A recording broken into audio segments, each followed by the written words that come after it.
नमस्ते दोस्तों, welcome to life अड्डा। आज हम एक जबरदस्त इंजीनियरिंग के मार्वेल को समझेंगे 3D एनिमेशन की हेल्प से, जो आपको बहुत प्राउड फील करवाएगा। और इस मार्वेल का नाम है INS विक्रांत। सबसे पहले थोड़ा बैकग्राउंड। INS विक्रांत भारत का पहला स्वदेशी एयरक्राफ्ट कैरियर है, एक ऐसी क्षत्रिय शक्ति जो अपने एडवांस सिस्टम और इंजीनियरिंग से दुनिया को प्रभावित करता है। इसका नाम विक्रांत है, जो एक संस्कृत का वर्ड है और इसका मतलब है विजयी। 2022 में कमीशन होने के बाद यह कैरियर भारत की नेवल कैपेबिलिटीज में एक नया चैप्टर ले आया। INS विक्रांत का डिजाइन और स्ट्रक्चर देखने में काफी इंप्रेसिव है। इसकी ओवरऑल लेंथ 262 मीटर्स की है और जब यह फुल लोडेड होता है तो यह लगभग 45,000 टन ऑफ वाटर को डिस्प्लेस करता है। चलिए इसके मेजर सेक्शन को थोड़ा और डिटेल में समझते हैं। यह इसका फ्लाइट डेक है, जो एक फुटबॉल फील्ड से भी ज्यादा बड़ा है। इस फ्लाइट डेक पर 30 एयरक्राफ्ट एक साथ में खड़े रह सकते हैं। यह खड़ा HAL तेजस का नेवल वेरिएंट, एक और जबरदस्त लड़ाकू विमान MiG-29 के कामोव KA-31 वेपन से लेस हेलीकॉप्टर और MH-60R हेलीकॉप्टर। यहाँ से फाइटर जेट टेक ऑफ और लैंड करते हैं। विक्रांत का flight deck sky jump ramp को यूज करता है ताकि एयरक्राफ्ट शॉर्ट डिस्टेंस से टेक ऑफ कर सके।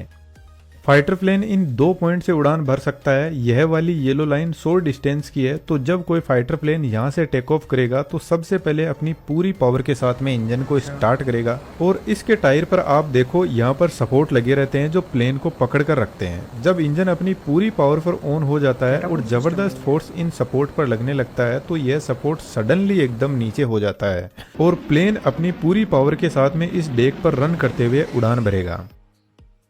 इस पॉइंट से थोड़ी लंबी दूरी मिल जाती है तो ज्यादा पावर प्लेन को नहीं लगानी पड़ती है।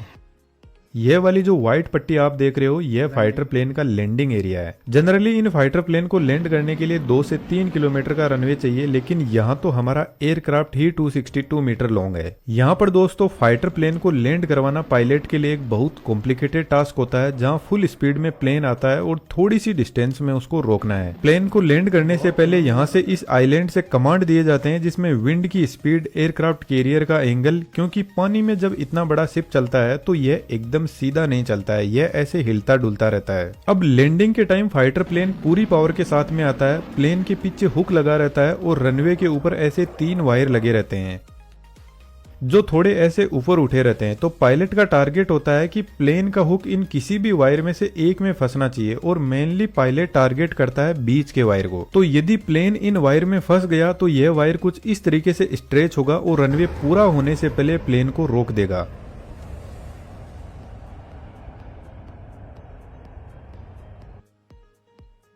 और बाय चांस यदि प्लेन नहीं फंसता है तो पायलट इतनी पावर के साथ में प्लेन को लेकर आता है कि वापस लेकर उड़ जाता है और दूसरा अटेम्प्ट लिया जाता है। यहाँ पर डेक के नीचे हाइड्रोलिक सिस्टम लगा रहता है जो इस वायर को कंट्रोल करता है एयरक्राफ्ट को रोकने के लिए। और हेलीकॉप्टर तो आराम से उड़ जाते हैं और वापस बैठ जाते हैं, तो इनको तो बस 2 गज जमीन चाहिए। विक्रांत का अपना खुद का एक जबरदस्त एयर डिफेंस सिस्टम है। शिप के चारों साइड में AK-630 रोटरी गन लगे रहते हैं, जिसमें 6 बैरल होती है। इस गन के बारे में आप इस वीडियो से और भी अच्छे से समझ सकते हो, इसका लिंक मैं वीडियो के डिस्क्रिप्शन में डाल दूंगा। यह गन 1 मिनट में 4000 से 5000 राउंड फायर कर सकती है और 4 से 5 किलोमीटर तक निशाना एकदम सटीक बना सकती है। दोस्तों विक्रांत तो बहुत एडवांस हो गया है, लेकिन हमें खुद को ऐसे नहीं रहना है। हमें भी अपने आप को अपग्रेड करना है इस डिजिटल दुनिया की नई स्किल्स के हिसाब से। और ऐसा ही 3D एनिमेशन में है, जिसमें हमारा बेहतरीन 3D एनिमेशन का कोर्स आपकी बहुत हेल्प करेगा। जैसा आप देख रहे हो वैसा एनिमेशन तो आप सीखोगे ही। इसके अलावा एनिमेशन के A to Z सेक्टर को हमने डिटेल से कवर किया है और साथ में हमारा सपोर्ट एनी टाइम आपको अवेलेबल रहेगा। डिस्क्रिप्शन में डिटेल्स अवेलेबल है, जरूर से चेकआउट कीजिएगा, आपको बहुत कुछ सीखने को मिलेगा। अब विक्रांत को और ज्यादा पावर देने के लिए 32 सेल वाली VLS Barak 8 surface to air missile लगे रहते हैं, जिसकी शिप के दोनों साइड में 2 यूनिट होती है। इसकी रेंज आधा किलोमीटर से लेके 100 किलोमीटर तक होती है। यदि दुश्मन का कोई हेलीकॉप्टर, एयरक्राफ्ट या कोई मिसाइल विक्रांत की तरफ आ रहा है तो यह उसको आसानी से हैंडल कर लेगी।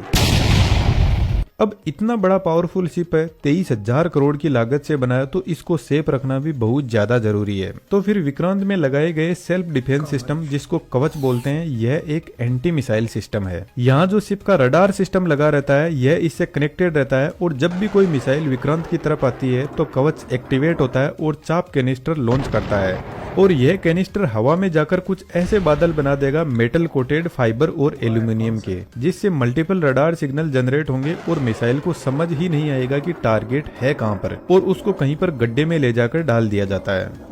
विक्रांत के पास में जबरदस्त डीआरडीओ का बनाया हुआ शक्ति इलेक्ट्रॉनिक वारफेयर इलेक्ट्रॉनिक सूट है, जो विक्रांत को एनी टाइम प्रोटेक्शन प्रोवाइड करके रखता है। यह एक तरीके से अपने आसपास में एक लेयर बना के रखता है, जिसमें दुश्मन का कोई भी रडार सिग्नल आता है या कोई भी किसी भी टाइप का इलेक्ट्रॉनिक सिग्नल है, तो यह उसको हाई एक्यूरेसी के साथ में पकड़ लेता है। तो बाहर की साइड में कोई भी इलेक्ट्रॉनिक सिग्नल या कोई भी डिस्टर्बेंस होता है तो यह उसको आसानी से डिकोड कर लेगा, और फिर उसी के हिसाब से एक्शन लिया जाता है कि मिसाइल लॉन्च करना है या फिर गन से ही काम चल जाएगा। अब यह तो बात हो गई हवा की, लेकिन जो हवा के सिग्नल होते हैं वह पानी में काम नहीं करते हैं। जैसे जीपीएस, रडार, इनके सिग्नल पानी में एकदम यूजलेस है। तो फिर जब कोई अंडर वाटर अटैक करता है तो उसके लिए विक्रांत यूज करता है Maareech advance torpedo defence system, जिसको डीआरडीओ ने बनाया है। इसमें सोनार टेक्नोलॉजी होती है जो पानी के अंदर सिग्नल्स को भेज भी सकती है और सिग्नल आ रहे हैं उनको रीड भी कर सकती है। अब पानी में आपको पता है सबमरीन होती है, और यह भाई साहब साइलेंट अटैकर होता है।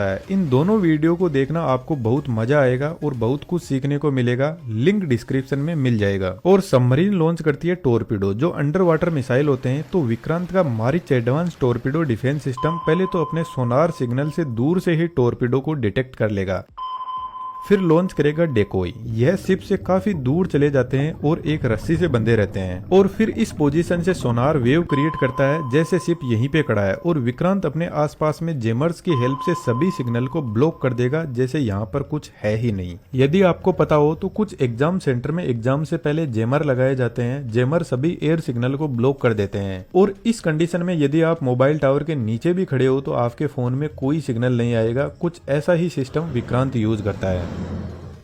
अब आप खुद सोचो कि विक्रांत को अपने खुद के गन्स, मिसाइल, कवच सिस्टम, हेलीकॉप्टर, फाइटर प्लेन, इन सब से तो अपना कनेक्शन बनाकर रखना ही है। बाकी बाहर से जो आने वाले हैं उन पर भी पूरी नजर रखनी है।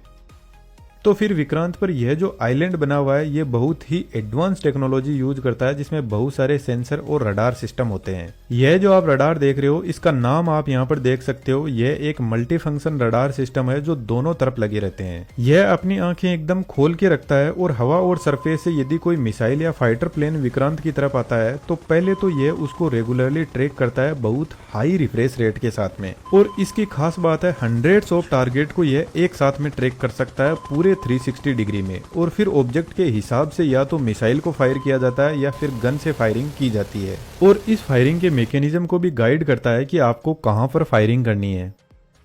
यहाँ पर यह जो रडार देख रहे हो जो घूमता रहता है, यह लॉन्ग रेंज रडार होता है जो 400 किलोमीटर की रेंज तक एयरक्राफ्ट या ड्रोन को ट्रैक कर सकता है। तो सबसे पहले यह अर्ली वार्निंग दे देता है कि भैया कुछ आ रहा है, अपने सिस्टम को एक्टिवेट कर लो। इस रडार का नाम टेकन है। यह बेसिकली जो हेलीकॉप्टर और फाइटर प्लेन है उनको विक्रांत पर लैंड करने में हेल्प करता है, क्योंकि शिप पानी में एकदम सीधा नहीं चलता है, ऐसे हिलता डुलता रहता है। तो यह एयरक्राफ्ट और फाइटर प्लेन के बीच में दूरी बताता है और एंगल बताता रहता है ताकि पायलट सही से लैंड कर सके। यह जो छोटा सा रडार है जो गोल गोल घूम रहा है, यह मरीन रडार होते हैं जो शिप में एक्यूरेट रास्ता दिखाते हैं चलने के लिए। यहाँ पर सैटेलाइट कम्युनिकेशन के लिए सेटकॉम लगे रहते हैं, इंटरनेट कनेक्टिविटी और कम्युनिकेशन के लिए। इसके बाद में यहाँ पे एक और पावरफुल कम्युनिकेशन सिस्टम लगा रहता है BELACCS, जो मल्टीपल फ्रीक्वेंसी को यूज में लेकर शिप टू एयर और कोस्ट पर कम्युनिकेशन करने के काम आता है। अब यह जो आइलैंड होता है इसको एविएशन कॉम्प्लेक्स बोलते हैं, जिसमें यहाँ से कमांड दिए जाते हैं। इसके आसपास में इसके खुद के एयरक्राफ्ट और हेलीकॉप्टर से उनको लैंड करवाने के लिए कमांड देना, और इस लैंडिंग एरिया का कंट्रोल भी यहीं से किया जाता है।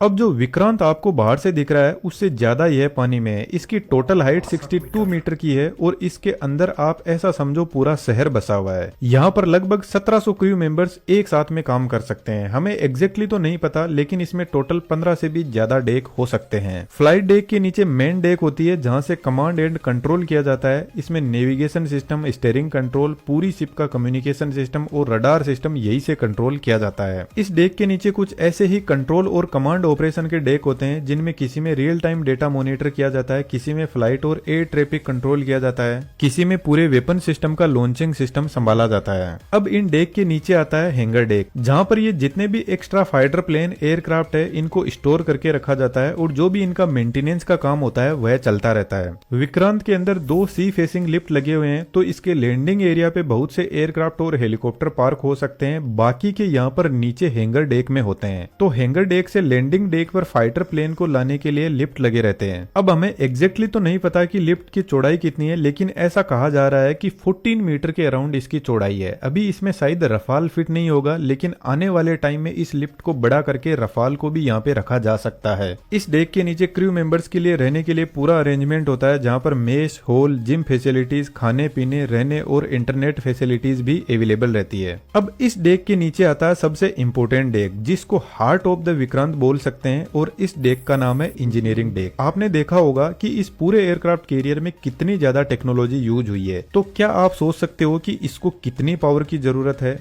और इसका पावर हाउस इसका इंजीनियरिंग डेक ही है। यहाँ पर सुपर पावरफुल इंजन लगे रहते हैं जो बहुत ज्यादा एडवांस टेक्नोलॉजी यूज करते हैं, जिसमें इसके पावरफुल इंजन इलेक्ट्रिसिटी जनरेट करने के लिए पावरफुल जनरेटर और प्रोपेलर सिस्टम को रन करने के लिए एक एडवांस सिस्टम भी यूज होता है। और इस सिस्टम को समझने के लिए एक सेपरेट वीडियो की जरूरत होगी, यहाँ पे डिस्कस करेंगे तो काफी ज्यादा लेंथी वीडियो हो जाएगा।